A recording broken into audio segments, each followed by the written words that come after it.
वो हिमांशु मेरे लिए बना गए। दास्तान और शायरी के शहर में दास्तान सुनाना, वो भी हिमांशु और प्रज्ञा के बाद। ये ऐसा ही है कि जैसे आप रेत की नदी में नाव चलाने के लिए कहा जाए आपको। हम लोग बहुत सारे शोज साथ में करते हैं, हिमांशु, प्रज्ञा, और अब तक ये होता था कि मैं पहले परफॉर्म करता था और हिमांशु और प्रज्ञा बाद में परफॉर्म करते। पिछले दिनों हम लोग दुबई में थे, वहाँ भी यही हुआ। पर आज मुझे ऐसा लगा इनको अपने ही शहर में सुनकर कि मैं गलत करता था। असल माहौल तो यही लोग बनाते हैं, तो इनको पहले रखना चाहिए। हिमांशु, अब जो आगे चल रहे हैं वहाँ अब आपकी जिम्मेदारी ज़्यादा बनती है, क्योंकि मेरा जो टेम्पो है वो मेरे दोस्तों की वजह से और खुद मेरी भी वजह से थोड़ा सा डिस्टर्ब हो गया है। तो अब चूंकि आप गंगा जमुना मेरी आंखें, मैं नए भारत का चेहरा। मैं कल भी था, मैं आज भी हूं। मैं कल भी था, मैं आज भी हूं। मैं नव युग का अंदाज भी हूं। सारी दुनिया का घर मुझ में, इस मिट्टी का आदर मुझ में। मैं देशभक्त भी कह रहा हूं, मैं नए भारत का चेहरा। मैं नए भारत का चेहरा।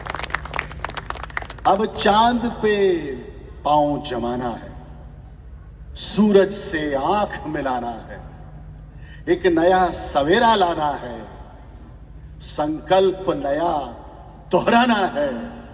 न ठहरा था, माइक के बाद भी, न ठहरा था न ठहरा हूं, मैं नए भारत का चेहरा, मैं नए भारत। तो मैंने उनसे कहा कि छोटे छोटे शहरों में जो लड़के रहते हैं या लड़कियां रहती हैं, वो अपनी छोटी छोटी नींदों में जो ख्वाब देखते हैं, उन ख्वाबों की ताबीर का सच हो जाने का नाम है आलोकनामा।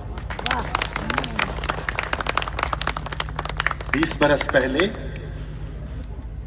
मध्य प्रदेश के एक बहुत छोटे से शहर में एक लड़का रहता था।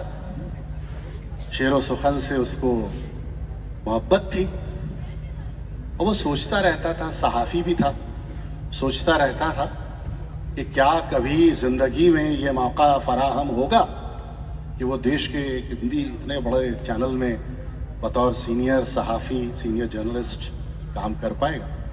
उसका मैनिफेस्टेशन इतना तगड़ा था, उसकी जिद, उसका जुनून इतना तगड़ा था तारिक भाई की चंद बरसों में उसको एक बड़े हिंदी न्यूज चैनल में नौकरी। चांदनी आज किस लिए नम है, चांद की आंख में चुभा क्या है। चांदनी आज किस लिए नम है, चांद की आंख में चुभा क्या है। अभी मैं और हिमांशु एक शो कर रहे थे, तो हिमांशु ने मुझसे कहा कि भैया आपको स्वेटिंग बहुत होती है, क्या बात है। तो मैंने हिमांशु से कहा कि हिमांशु, तुम और मैं जो है वो हिंदुस्तान के कलाकार हैं, हम पॉलिटिशियन तो है नहीं, और हिंदुस्तान का जो कलाकार है वो पसीने की कमाई खाने में यकीन रखता है।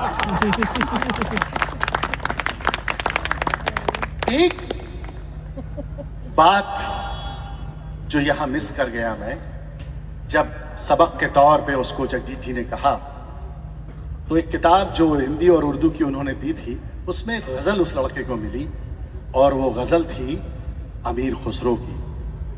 जिहाले मिस्की मुकुंद तगाफुल, दुराए नैना बनाए बतियां, किताबे हिजरा न दार में जा, न लेहूं काहे लगाए छतियां। तो उसने पूछा कि मैं इसका क्या करूं। तो उन्होंने कहा कि तुमने एक गीत सुना है, दिल ढूंढता है फिर वही फुर्सत के रास्ते, बैठे रहे तसव्वुरे जाना किए। ये गीत दरअसल गालिब का शेर है, जिसे गुलजार साहब ने बड़े खूबसूरती से गीत में इसे खिराज अकीदत कहते हैं।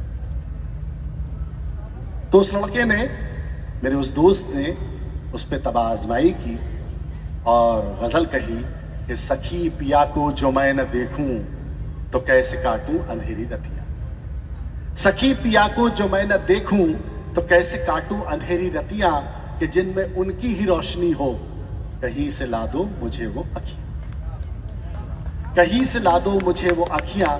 दिलों की बातें दिलों के अंदर जरा सी जिद से दबी हुई, दिलों की बातें दिलों के अंदर जरा सी जिद से दबी हुई है। वो सुनना चाहें जुबां से सब कुछ,